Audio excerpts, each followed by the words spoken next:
What is efficiency? What is efficiency? It is doing things, not wishing you could do them, dreaming about them, or wondering if you can do them. It is the power to learn how to do things by doing them, as learning to walk by walking, or learning to sell goods by selling them.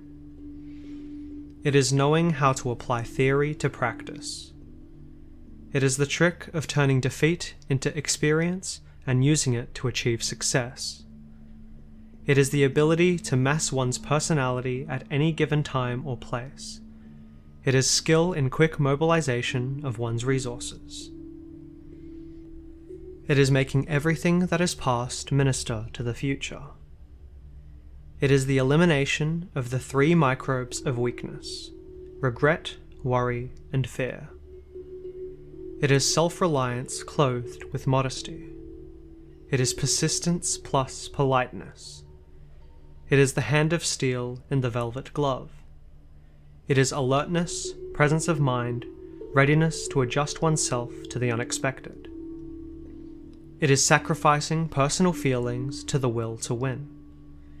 It is impinging the ego against the combination of events, luck, fate, custom, and prejudice, until they give way. It is massing the me against the universe. It is the sum of the 3 quantities: purpose, practice, and patience. It is the measure of a man, the real size of his soul. It is the ability to use one's passions, likes, dislikes, habits, experience, education, mind, body, and heart, and not to be used by these things. It is self-mastery, concentration, vision, and common sense. It is the sum total of all that's in a man.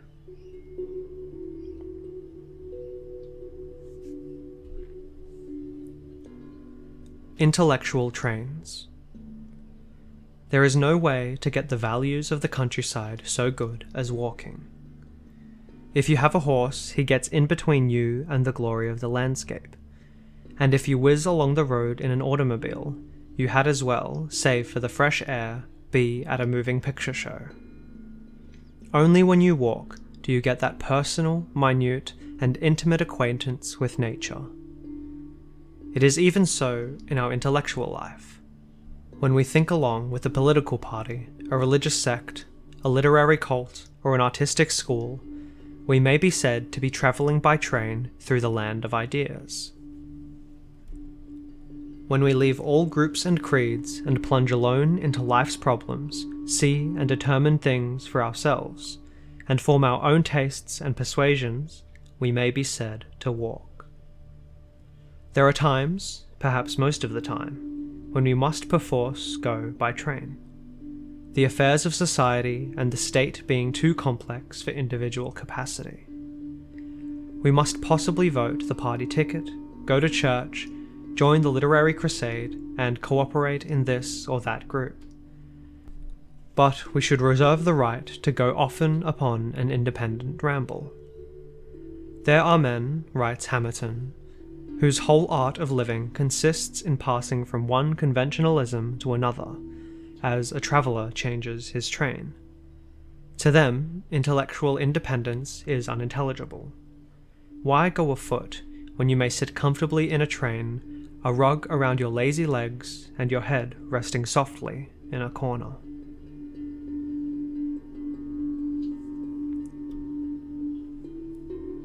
A story. I heard a good story the other day. The world's best and most usable wisdom by and by gets itself into a story. When the truth is embodied in a tale, that is, when it is expressed in terms of imagination, then it is made flesh and dwells among us. A farmer had become tired of his farm. He had lived on the place all his life. He was born there. When a boy, he drove the cows in from the field, gathered apples in the orchard, swam in the creek, and carried his books across the meadow and through the woods pasture to the little box of a schoolhouse down the north road. As a young man, he ploughed and harrowed in the spring, made hay and bound oats in the summer, and hauled fodder to the cattle in the winter. To the old home he had brought his bride. There his 3 children were born that were now grown up and gone. He was sick of the place. He dreamed of some nice, quiet spot where conditions were ideal, where he could pass his declining days in comfort. So he went to a real estate agent in town and listed his farm for sale. The agent drove out and looked the premises over. He said he thought he would have no difficulty in finding a purchaser, as the property seemed to be in fine condition. When the farmer got the next week's issue of his county paper, he read the real estate agent's advertisement. It stated that the Perkins farm of 160 acres was for sale. It was all fertile. A crop failure had never been known. There were 40 acres of excellent timber, a good artesian well, plenty of pasture land, and a charming dwelling house, with adequate barns, bins, and sheds. The place was well stocked with cattle, horses, pigs, and poultry. It was of easy access to the city, and had telephone and rural free delivery advantages. Anyone looking for an ideal farm would do well to consult the agent at once. The next day, the farmer called at the agent's office and said, "Say, I read your advertisement of my place in the paper, and as near as I can figure, that's exactly the kind of farm I've been looking for. I'll keep it myself." All of which goes to show that it pays to advertise, even if only to satisfy yourself. Overtones. In personal relations, it is the overtones that count. It's not what you say, for instance, so much as what you signify. Your gesture, your tone of voice, your air, these strike deeper into me than your words. The young lady may say she hates you, just simply hates you. But if she accompany this statement with a come-hither look of her eyes and a slight pressure of the hand, what matters the tone compared with the overtones? You may call me a miserable rapscallion that ought to be hanged, but if you make a jovial grin thereby and thump me playfully on the back, I am flattered. One woman said to another, speaking of a third, "I think she's a good woman," accent on the good, and the other heard only the overtones of the remark and answered, "I don't like her either." No human being, not even female, is better than she ought to be. Yet, if you say of a woman she is no better than she ought to be, you are starting a scandal. The overtones of that perfectly truthful remark are very naughty.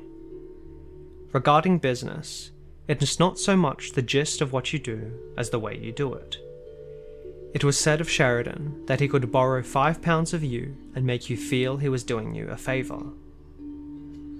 There are experts in overtones who can refuse your request and still have you feeling you have been highly complimented. The minute you go into some stores, you feel the pleasing overtones of the place. Even if you pay more there, you do so gladly because you feel good. These delicate, subtle, hardly audible harmonics mean more in life than the tones themselves. It's that something or other we must pay for. It's not the food, with its calories and carbohydrates and things, that we pay $7 a plate for.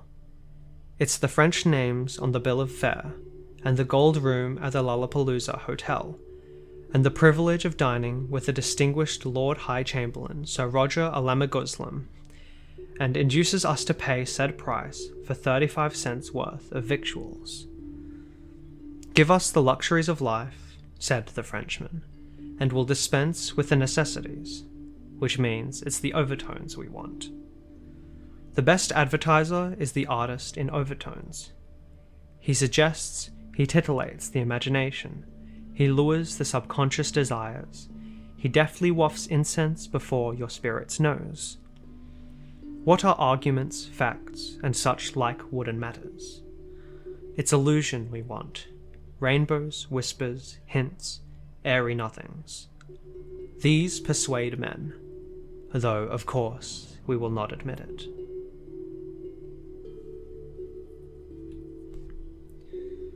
Dreams and Art. I had the most wonderful dream last night. I dreamt he came down the pipe and appeared surprisingly before us all, and his name was Mr. In. Queer name, wasn't it? Sort of Japanesey. He did the most amazing things for us, made a great hit, the critics said. It was prize fighting, or piano playing, or speechifying, or something. Anyway, we all thought he was remarkable, and come to find out, he was the baby. Our baby, you know, that's all. Not much of a dream? No. Now that I write it down, it doesn't seem at all like it did when I dreamed it. It's just foolish. Then it was really very striking, in a first-rate theatrical way. There was some quality in the dream that my pencil misses. I've told the whole story the best I can, and find I've got it all, except the atmosphere. Which is about as bad as getting all of the joke except the point. I have uncovered the weakness of all literature, all art. For art is art in proportion as it reports correctly atmosphere. And the interesting, the vital and gripping element in any event of personality is its dream stuff. And what are we all doing except trying to utter our dreams? Some by writing, some by paint, others by music, others by business, fact, achievement, moulding dream clay into images of success, others by passion or profligacy, or religion or whatnot. We're all at it, endeavouring to make real that wonderful half-glimpsed thought. It is that a dream world, lying behind the curtain, that makes this world beautiful. We see it in sleep, our hours of reverie, or moments of longing. We feel it in dim surgings of passion, but we never quite catch it. There are wraiths and strains of it in Wagner's Tristan and Isolde, in Arnold Berkland's pictures, in Rodin's sculpture. There's a deal of it in Wordsworth's poetry, and Richard Hovey's. Now you see it, and now you don't. There was a note of it in that tenor's voice. There was a flash of it in that girl's face. There, that falling cadence of the orchestra, did you hear it? There was a swish of dreams in that. Back of the mountains, beyond the seas, the other side of the wall, yonder, oh, forever yonder, is our native land, the country of dreams, where our hearts live really, and we are homesick for it. Religion calls it goodness, and art calls it beauty, and science calls it truth. But whatever it is, we want it, as we want nothing else in this world, as we want not food nor finery. Whenever we meet a new man, we peer into his soul for a message from it. The woman sweeps our heartstrings only by promising to reveal it. We become great for it. We ruin and lose ourselves for it. It is the price of life. Dreams. Impotence and regret that we cannot utter them.